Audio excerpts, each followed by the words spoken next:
So Syneos is a company that works throughout the continuum, all the way from clinical trials, preclinic to commercialization of products. So we see a lot of patients along the way, from recruiting for the clinical trials to actually commercializing for the patients that can benefit the most for the products. We do anywhere for more than 1,000 trials at any given point. So it's a lot of patients that we work with. No, fantastic, fantastic, awesome. And Ryan, we'd love to hear a little bit about yourself. We've had the pleasure with working with Televu at HITLAB, and we'd love to hear about what you've been doing and maybe some of the work that you've done with HITLAB too. Sure, absolutely. Well, thanks for inviting me.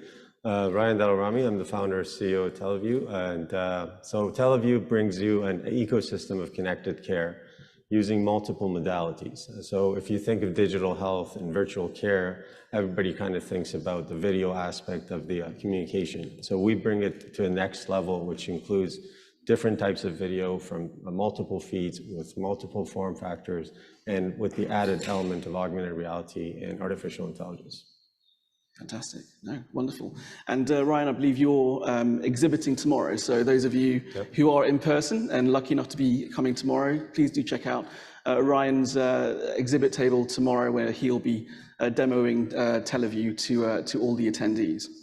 Now, with health equity being such a massive hot button now in healthcare, and of course now in digital health, Divya, we'd love to hear a little bit more about the experiences that you've had, both at Syneos and beyond as well, around patient experiences and the work that you were doing, and health equity and access to care and how they're all interconnected. So I think the first and foremost objective of any policymaker or a health system or even innovators is to make sure that we get the right products. We have developed innovative solutions that are not just equitable but also accessible. Otherwise, this whole system doesn't work. So there are a lot of similarities, whether we start looking at patient access or we start thinking about health equity. And I think the presenter before us talked a little bit about health equity. When we go there, I think there are certain things that have happened from all three angles, right? Whether it's policymakers or manufacturers. One of the things if you look at it, about 5 or 6 things that stand out. First is the clinical trial diversity. And I think that's a big step, where FDA is asking all the trials to have diverse patient populations. And that really helps us make sure that we are looking at all kinds of different race, gender, ages. So when the product comes out, it's as efficacious and as safe for all patient populations. Because the clinical trial is a small sample, but when it actually comes into the market, is it still efficacious? That's important. Then you look at affordability, which is another big aspect, right? Are the patients able to afford the product? And in that respect, I think manufacturers have done a really good job. We have patient access programs where you can get it for a minimal cost for those who can't afford, or sometimes it's even free. But you also have patient assistance programs such that you have co-pay cards, so that anybody who's in that borderline doesn't qualify for free product, are you still able to get that product? And we see that more and more happening. And I think that really helps the affordability aspect of it, which again goes back to our patient access and equity. The other key part, I think, is education. And we understand this, right? This is all socioeconomic conditions that result in health inequity.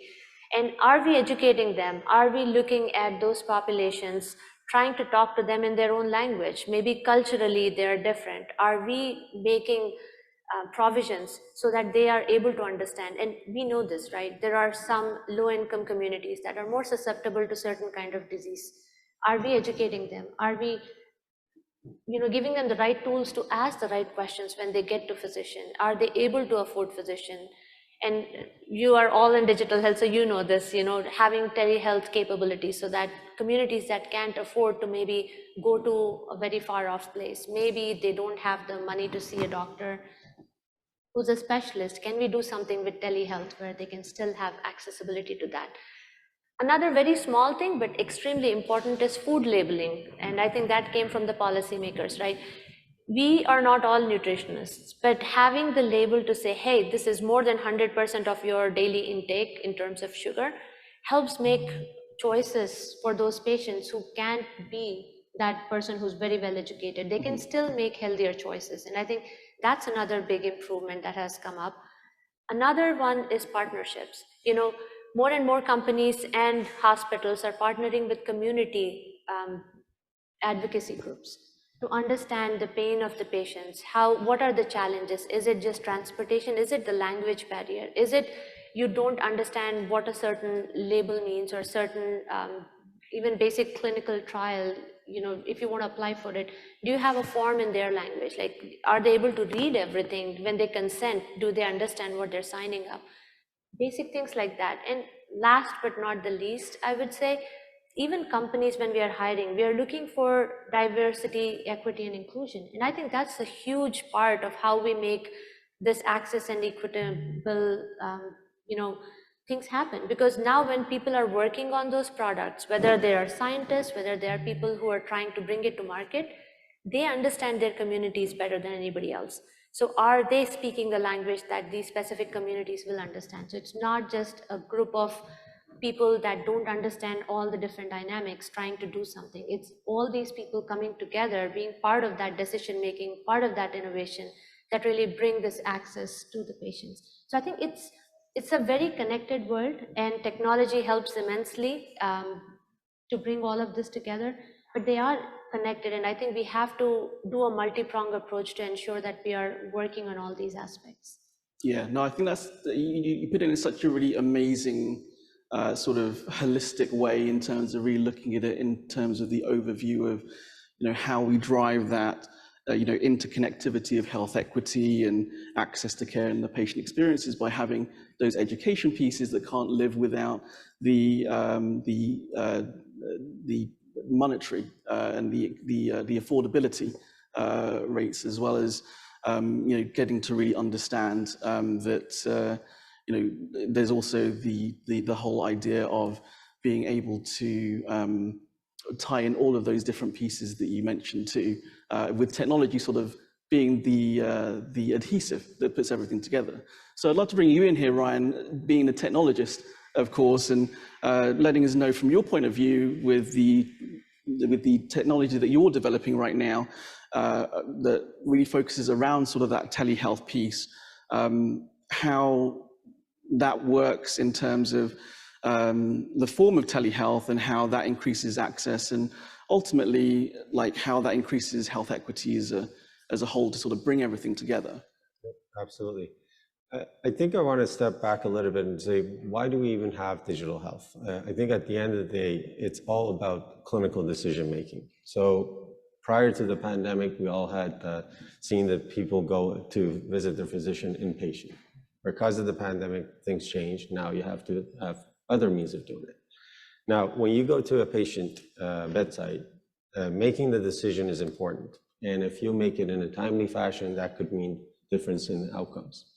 Now, if you don't have the right tools to communicate with your peers, so there's digital health, which focuses on patient, there's patient to physician communication, but there's physician to physician or peer-to-peer communication. And that's where we're really focused on. So bringing faster clinical decision-making tools to the forefront, which by itself brings access to care. So if you are living in an area that does not have a specialist, you could easily get connected with that specialist through your primary care provider. The other aspect we've heard Dr. Berger talked about it, Divya talked about it, is accessibility and affordability. So affordability is important. Like sometimes we're talking about the monetary value of the product, which is important, but at the end of the day, can the system afford it? What I mean by that is, does this technology bring enough efficiencies in place, builds enough capacity, and brings access to care for the population health, not just for a small population? So I think all these take a big part of what goes into a technology and when we develop that technology. We also heard Dr. Berger and Divya talk about simple things like language. Like we've had this in Canada as well. There's an indigenous population in Canada which lives in certain communities, but none of the digital health technologies have their language translated, and there's no resource for it. So every single time you talk to these communities, the single thing that they say, oh, we don't even understand what this is. So I think these are some of the things that as technology developers we have to think about. We have to make sure that the technology that we bring forward is not designed for the Harvard Medicals of the world. It's designed for every little center, clinical center in every corner of the globe. So I think that's a very important piece, and our focus has been on bringing that elements together. No, that's really wonderful. I really like how you sort of tied in now the sort of the physician really getting involved within getting patients to really understand how to build that sort of health equity, both within the community and for themselves and their families as well.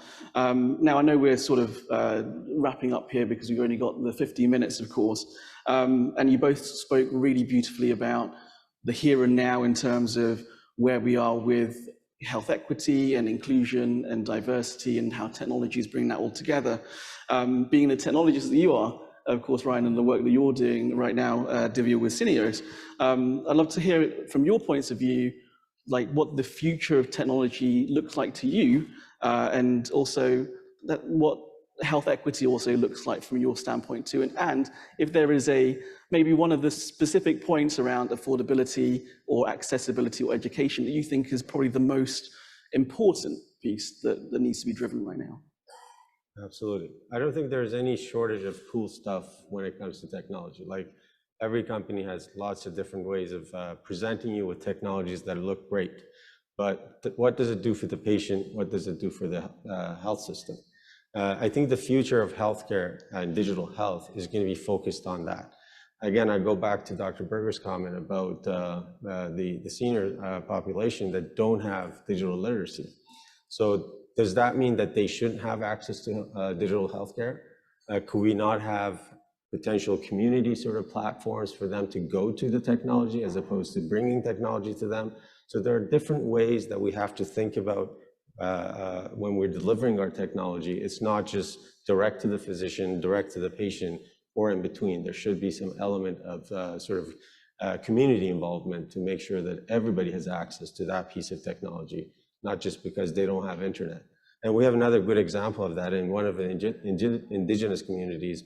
They put a Starlink dish in one of the care centers, and patients actually go to that care center to access internet, not just for digital health, but for their day-to-day activities as well. So it's all those different elements of technology that comes into play, and it's not the cool factor, in my opinion. Wonderful. Yeah, no, absolutely. That's really, really good points. And Divya, bring us home. So I guess I would be remiss if I don't mention AI and ML and the large language models. It's something we have seen that really is helping a lot. And I'll give you a few examples, right? Like DeepMind from Google. It's reducing the drug discovery time. It not only helps bring the cost down because now you're not spending as much in research, it's getting the products to the patients sooner, which is for some rare diseases, it's extremely important. They're a small population, but extremely important we get to them as soon as possible. Then you also have tools like, Medaware. So many products getting approved, so close names, right? It's so hard. It's easy now because now physicians are not writing on paper and somebody's misreading, but even selecting from a drop down, two products sound so same. How do you select the right one? Mm-hmm. It at least gives you an alert to say, hey, this patient is not diagnosed for this. Are you really prescribing? Basic things like that, right? That really help. And then if you also look at some of the predictive analytics that we've been doing, finding the right patient so that we can recruit faster for the trials, also understanding what kind of patients benefit the most, what protocols are, relayed back to the patient. So we are going after the right populations. Mm-hmm.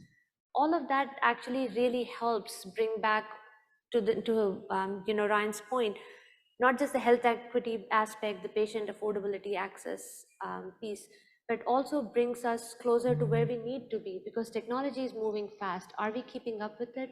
There will be some places where we have to go back and redo things, but at least it's 80% there.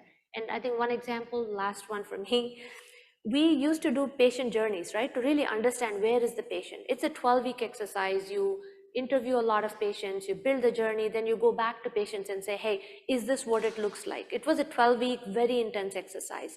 And one of our teams recently did this now in less than 3 days. Yeah. And they used large language models to look into all discussion boards, all of the support groups, the patient advocacy groups, to understand the sentiments of the patients and bring it all together. So we only had to do one session back to the patients to say, does this make sense? And it was 97% accurate. So just cutting that time, understanding the patient, and again, patients respond back to the questions you ask, but by doing it something like this in AI, you're answering a lot more and getting a lot more answers for questions you didn't even know you should ask. So I think from that perspective, future is bright.